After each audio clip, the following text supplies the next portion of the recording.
Moina Kaplasu Uhalaroi na famda ira Aigi Moina Kaplasu Uhalaroi na famda ira Khamba ngamda Batha moi mai chakni noi khishirane mathannata mutkhiba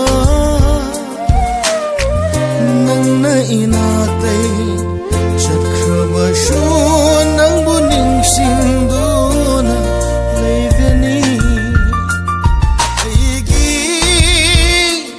thamoina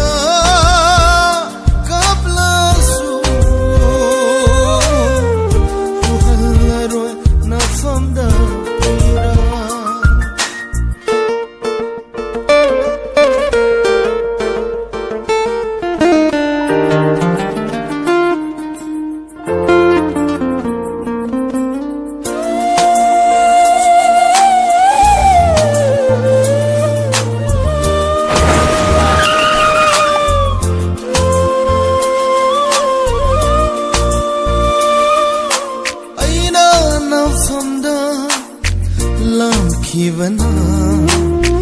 waro khivane nangna punshigi nangna khongloi ni khallubana leihore ngasi de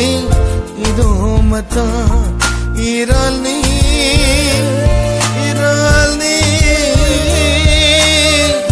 aitagi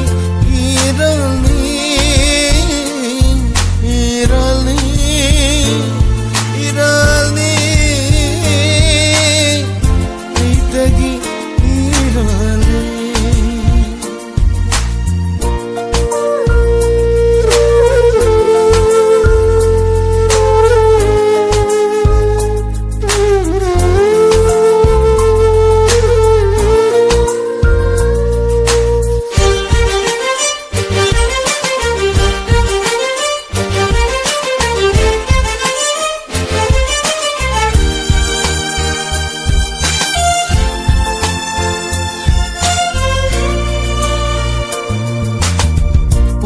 Hingba nang yauda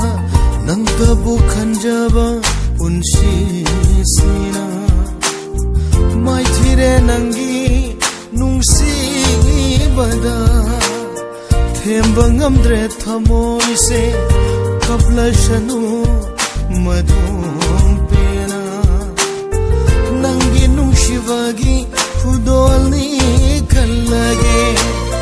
khong lage chaina